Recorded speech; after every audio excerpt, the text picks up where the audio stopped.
Pinatunayan ng isa nating kababayan na kahit sa Pilipinas, sa Davao City magtrabaho, ay kayang makapagpagawa ng napakaganda at malaking bahay ng paunti-unti. Ito po ang pinangarap ni Sir Joshua Silverio na bahay para sa kanyang mga magulang. His dream came true. Itong bahay ay may sukat na 9 by 8 meter or katumbas na 72 square meter. Mayroon po itong 3 bedrooms and 1 bathroom, terrace, living, dining at saka kitchen. Hello everyone, it's me again, Randy Hero. Welcome back sa ating YouTube channel. House floor plan, si Sir lang po ang gumawa nitong design at layout. May sukat po itong 72 square meter na mayroon pong 3 bedrooms and 1 bathroom. Start building the house July 18, 2021. This house is located at Barangay Sison, Bagumbayan, Sultan, Kudarat, Philippines.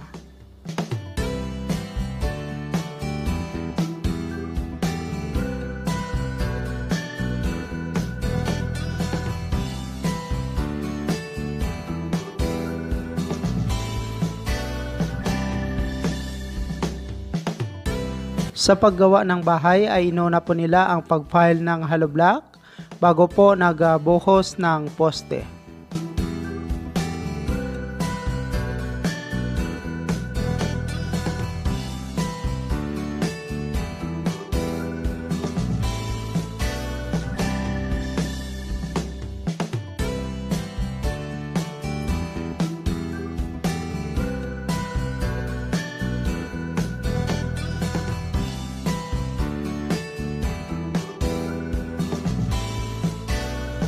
Mura lang po ang nagasto ni Sir sa pagpapagawa ng bahay para sa kanyang magulang dahil nasa probinsya po ito at mura lang po ang ibang materyales katulad na lang po ng sand and gravel.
Gumawa na rin po sila dito ng beam ng bahay.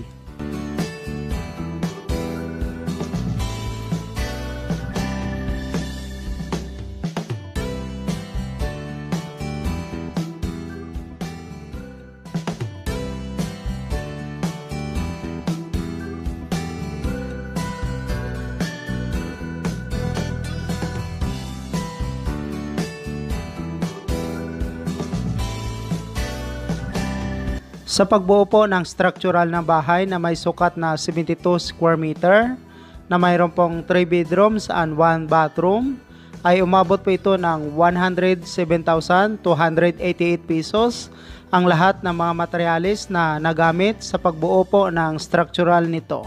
Hindi pa po kasali dito ang labor cost. Start installation steel trusses. Gumamit po sila dito ng CPR lens.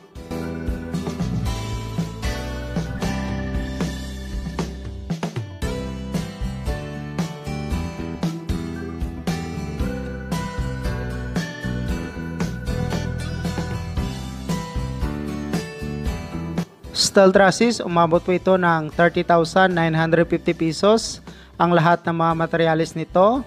15,000 pesos naman po ang labor cost.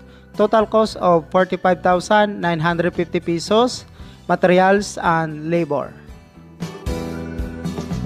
Installation, roofing. Gumamit po sila dito ng rib type color roof.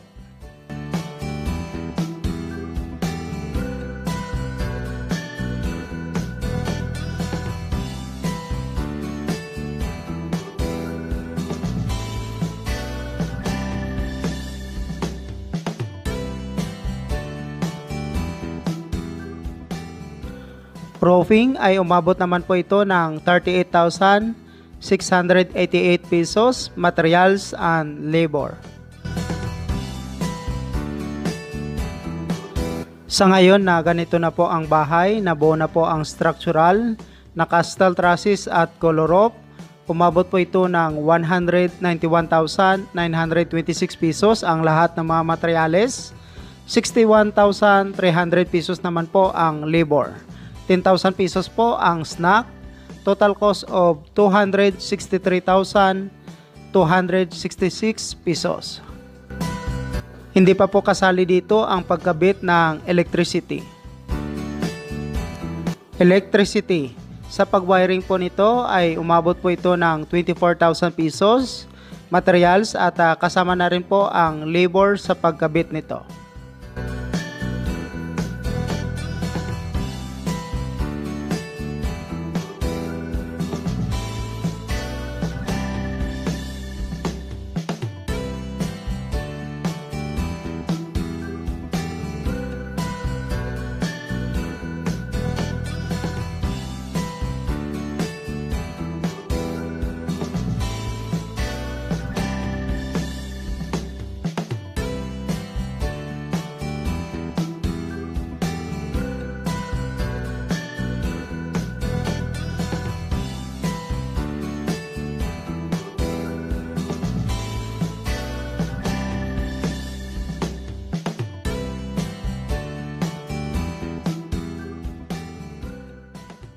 Ito po ang house plan report.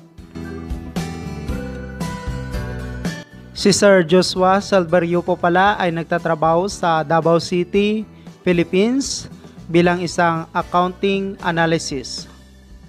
Nagsa-sideline din po siya sa pagli-layout ng bahay pag mayroon pong magpapagawa sa kanya para po dagdag income na rin.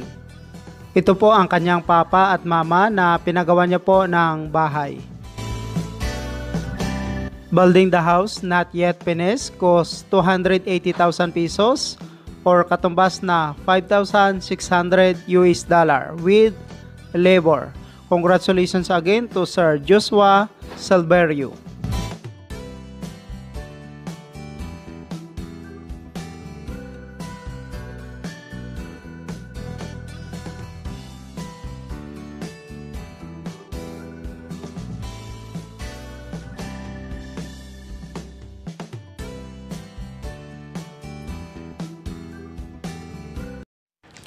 Thank you so much mga ka-OFW. Kung nagustuhan nyo itong video na to, please subscribe na sa Randy Yero YouTube channel. Please don't forget to hit bell button for our latest updates.